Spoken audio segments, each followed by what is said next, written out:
مومنین کرام، قرآن پاک کا 15واں سورہ مبارکہ ہجر کی آخری 2 آیات تلاوت کی۔ ارشاد رب العزت ہے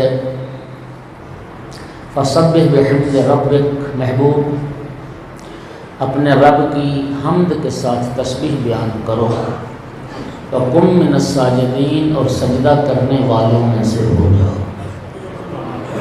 وَاعْبُدْ رَبَّكَ، اور اپنے رب کی عبادت کرو، حَتَّى يَأْتِيَكَ الْيَقِينُ، یہاں تک کہ یقین آپ کے پاس پہنچ جائے۔ سامعین گرامی، عبادت اور بندگی کی معراج کا نام ہے سجدہ۔ نماز پہلے قیام آتا ہے، قیام کے بعد رکوع آتا ہے، رکوع کے بعد سجدہ، اور ایک نہیں 2 سجدے۔ نہ قیام معراج عبادت ہے، نہ رکوع معراج بندگی ہے، سجدہ معراج بندگی ہے۔ یعنی جتنا تم بارگاہ رب العزت میں جھکتے چلے جاؤ گے، رب تمہیں اتنا ہی بلند کرتا چلا جائے گا۔ اور یہ سجدہ اتنا مسلسل رہے اور عبادت اتنی تسلسل کے ساتھ رہے کہ یقین کی منزل آ جائے۔ اب یقین کیا ہے؟ یعنی علم ایک ایسی منزل تک پہنچ جائے عبادت کے نتیجے میں کہ غیب نہ رہے، شہود بن جائے، تو اس کو بھی یقین کہتے ہیں۔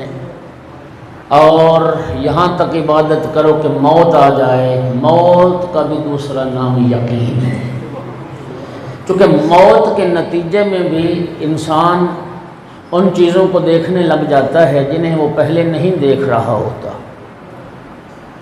قرآن پاک کی اس آیت کی یہ دونوں تفسیریں کی گئی ہیں۔ ایسا علم میں ایک ایسی منزل کہ جہاں انسان کے لیے غیب شہود بن جائے، غیب حضور بن جائے، وہ بھی یقین ہے، اور موت وہ بھی یقین ہے۔ نبی کریم صلی اللہ علیہ وآلہ وسلم نے ارشاد فرمایا، میری امت میں سب سے کم 2 چیزیں تقسیم کی گئی ہیں، ایک صبر ہے، ایک یقین ہے۔ صبر کی منزل پر بھی کوئی فائز ہے، اور یقین کی منزل پر بھی کوئی فائز ہے۔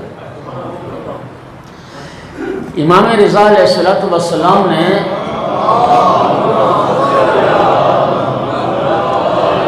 ارشاد فرمایا، الایمان فوق الاسلام بدرجۃ، والتقوی فوق الایمان بدرجۃ، والیقین فوق التقوی بدرجۃ۔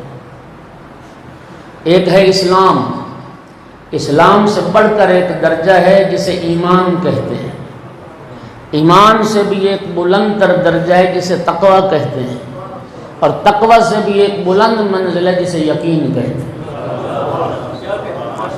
اسلام کے اپنے تقاضے ہیں، ایمان کے اپنے تقاضے ہیں، تقوی کے اپنے تقاضے ہیں، یقین کے اپنے تقاضے ہیں۔ اسلام کا تقاضا کیا ہے؟ بس ایک اشارہ کر کے آگے بڑھتا ہوں۔ نبی کریم صلی اللہ علیہ وآلہ وسلم آقا نے ارشاد فرمایا، المسلم من سلم المسلمون من یدہ و لسانہ۔ سرکار فرماتے ہیں مسلمان وہ ہوتا ہے جس کے ہاتھ اور جس کی زبان سے دوسرے مسلمان محفوظ رہیں۔ یعنی رسول اللہ نے فرمایا مسلمان نہ زبان دراز ہوتا ہے نہ دست دراز ہوتا ہے، جس کے ہاتھ اور جس کی زبان سے کوئی بھی دوسرا مسلمان محفوظ نہیں ہے، وہ مسلمان ہی نہیں ہے، چاہے جائے کہ وہ ایمان کا دعویٰ کرے۔ مومن کی منزل مسلم سے بلند ہے، مومن بعد میں بنو گے، پہلے مسلمان تو بنو۔ گالیاں دینے والا طبقہ اور اذیت پہنچانے والا طبقہ پیغمبر کی نگاہ میں وہ مسلمان نہیں ہے۔ مسلمان وہ ہوتا ہے جس کے ہاتھ اور زبان سے دوسرے مسلمان، یہ اسلام کا تقاضا ہے۔ اسلام سلامتی سے نکلا ہے، اگر سلامتی نہیں تو پھر اسلام کہاں؟ دوسرا درجہ جو اسلام سے بلند تر درجہ ہے وہ ایمان کا درجہ ہے۔ توجہ چاہ رہا ہوں، اسلام کے بعد ایمان ہے، ایمان کے اپنے تقاضے ہیں۔ ایمان کا ایک تقاضا کیا ہے؟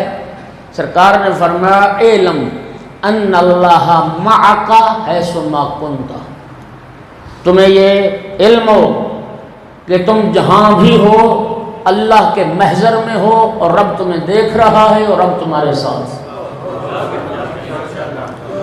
اور ایمان کے تقاضے سورہ مبارکہ المومنون، اس میں ابتدائی آیات میں وہ ایمان کے تقاضے بیان ہوئے ہیں۔ آپ جانتے ہیں خانہ کعبہ میں مولا امیر المومنین علیہ السلام کی ولادت باسعادت ہوئی، 3 دن تک فاطمہ بنت اسد اللہ کی مہمان رہیں، 3 دن کے بعد دیوار کعبہ پھر شق ہوئی، سرکار دو عالم نے بڑھ کے استقبال کیا، جناب فاطمہ بنت اسد نے مولا امیر المومنین کو رسول اللہ کے ہاتھوں پہ دیا، مولا علی رسالت مآب کے ہاتھوں پر آئے، پہلی دفعہ آنکھیں کھول کے چہرہ رسالت کی زیارت کی، رسول اللہ نے اپنی زبان مولا امیر المومنین کو چسائی، اپنی زبان مولا علی کے منہ میں دی۔ زیدی صاحب کا جملہ ہے، اللہ ان کی روح کو شاد کرے، فرماتے تھے پہلے دن ہی رسول نے علی کو زبان دے دی۔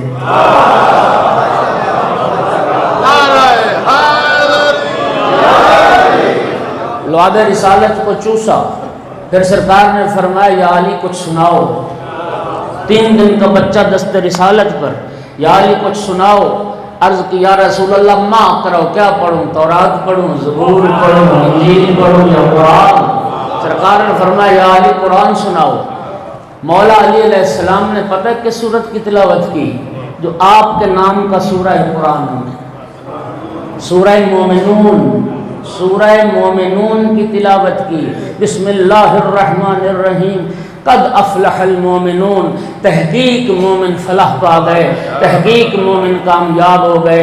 مولا امیر نے پہلی آیت پڑھی، روایت کا ذمہ دار ہوں، سرکار نے فرمایا قد افلحوا بک وانت امیرہم، یا علی مومن کامیاب کیسے نہ ہو، تو امیر المومنین جو دنیا ہو۔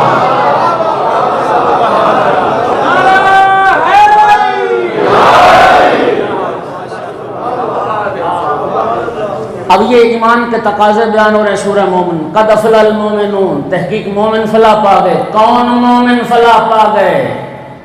الذین هم فی صلاتہم خاشعون، وہ مومن فلاح پا گئے جو نماز خضوع و خشوع سے ادا کرتے ہیں۔ والذین هم عن اللغو معرضون، وہ مومن فلاح پا گئے جو لغویات نہیں بکتے، لغویات سے انحراف کرتے ہیں، بچتے ہیں۔ والذین هم لفروج والذین هم للزکاۃ فاعلون، وہ مومن فلاح پا گئے جو زکوٰۃ ادا کرنے والے ہیں۔ والذین هم لفروجہم حافظون، وہ مومن فلاح پا گئے جو اپنی شرمگاہوں کی حفاظت کرنے والے۔ یہ سب ایمان کے تقاضے ہیں، یہ سب مومنین کی صفات ہیں۔ ایمان سے ایک بڑھ کر درجہ ہے جسے تقوی کہتے ہیں۔ تقوی، قالت الاعراب آمنا، بدو آتے تھے، اعراب آتے تھے سرکار کے پاس، یا رسول اللہ ہم بھی ایمان لے آئے ہیں، آمنا مومن ہو گئے۔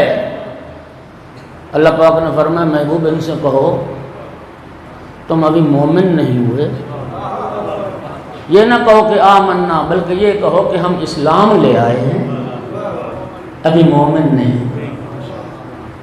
توجہ دیکھیے، اللہ آپ کو سلامتی عطا کرے، ایمان اسلام سے ایک بلند تر درجہ ہے۔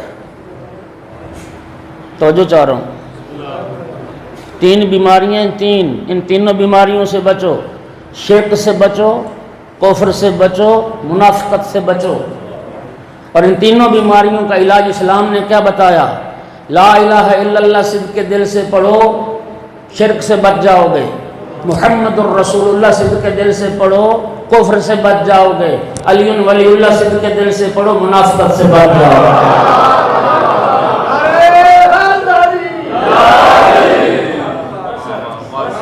حب علی ایمان و بغض کفر و نفاق، پیغمبر کی حدیث ہے علی کی محبت ایمان ہے، علی سے بغض رکھنا یہی منافقت ہے اور یہی کفر ہے۔ تقوی ایمان سے ایک بلند تر منزل ہے جسے تقوی کہتے ہیں۔ تقوی کے اپنے تقاضے، اور تقوی کے تقاضے نہج البلاغہ میں 191 نمبر خطبہ۔ دعا کریں بھٹی صاحبان اگلے سال تک بارگاہ تعمیر ہو جائے، پھر یہ درمیان میں رکاوٹیں نہ ہوں اور میں آخر تک مجمع کو دیکھوں اور سارا مجمع مجھے دیکھے۔ دعا فرمائیں، دعا کرتے ہیں شہیدان کربلا کے صدقے میں اللہ انہیں کامیابی عطا فرمائے۔ مجبوری ہے محبت آپ کی، اللہ سلامت رکھے آپ۔ 191 نمبر خطبہ نہج البلاغہ کا مولا امیر المومنین علیہ السلام کا، وہ سارا خطبہ ہی اس میں تقوی کے تقاضے، متقین کی صفات بیان ہوئی۔ مولا امیر المومنین علیہ السلام کے ایک صحابی حمام ہے، لاہور والی ہا کے ساتھ حمام لکھا جاتا ہے، بڑے متقی پرہیزگار پارسا تھے۔ آقا کی خدمت میں آئے، یا امیر المومنین صف لی المتقین، آقا متقین کی صفات بیان کریں۔ جناب امیر علیہ السلام نے فرمایا، یا حمام اتق اللہ واحسن ان اللہ مع الذین اتقوا والذین هم محسنون، اس آیت کی تلاوت فرمائی۔ حمام اللہ سے ڈرو، خوف خدا تیرے دل میں ہو، نیکوکار بن جاؤ، اللہ متقین اور محسنین کے ساتھ ہے۔ جناب حمام نے اکتفا نہ کیا اس بیان پر، مولا امیر المومنین کو قسم دی، آقا میں آپ کو قسم دیتا ہوں تفصیل کے ساتھ متقین کے اوصاف بیان فرما۔ پھر جناب امیر علیہ السلام نے وہ صفات بیان فرمائی کہ متقی کون ہوتے ہیں۔ ان اللہ تعالی و سبحانہ خلق الخلق حین خلقہم غنیا عن طاعتہم و آمنا من معصیتہم، اللہ رب العزت نے جب بندوں کو پیدا کیا تھا تو ان کی اطاعت سے بے نیاز تھا۔ نہیں، آپ نے لطف ہی نہیں لیا، اتنا بڑا جملہ۔ مولا امیر فرماتے ہیں جب اللہ نے بندوں کو خلق کیا، اللہ بندوں کی عبادت کا محتاج نہیں تھا، آمنن من معصیتہم، اور نہ اللہ تعالیٰ کو بندوں کی نافرمانی سے کوئی خوف تھا۔ لا ينفع طاعت من عطاہ، اطاعت کرنے والوں کی اطاعت اسے فائدہ نہیں دیتی۔ ولا یضر معصیت من عصاہ، نافرمانوں کی نافرمانی اللہ کو نقصان نہیں دیتی۔ ملبسہم الاقتصاد مشیہم التواضع، متقی وہ ہوتے ہیں جن کا لباس بڑا سادہ میانہ، مشیہم التواضع، جب زمین پہ چلتے ہیں تو اکڑ کے نہیں چلتے، بڑی عاجزی اور انکساری کے ساتھ چلتے ہیں۔ یہ ایک جملہ سنانے کے لیے میں نے یہ چند جملے سنائے۔ اگلی صفت متقین کی، اوقفوا اسماعہم علی العلم النافع لہم، متقی وہ لوگ ہوتے ہیں جنہوں نے اپنے کان مفید علمی باتیں سننے کے لیے وقف کر دی ہیں۔ متقین وہ ہوتے ہیں جنہوں نے علم نافع مفید علمی باتیں سننے کے لیے، واہ بھائی واہ، حیدر کرار کے پیروکار، سلوات پڑھو ذرا ساتھ۔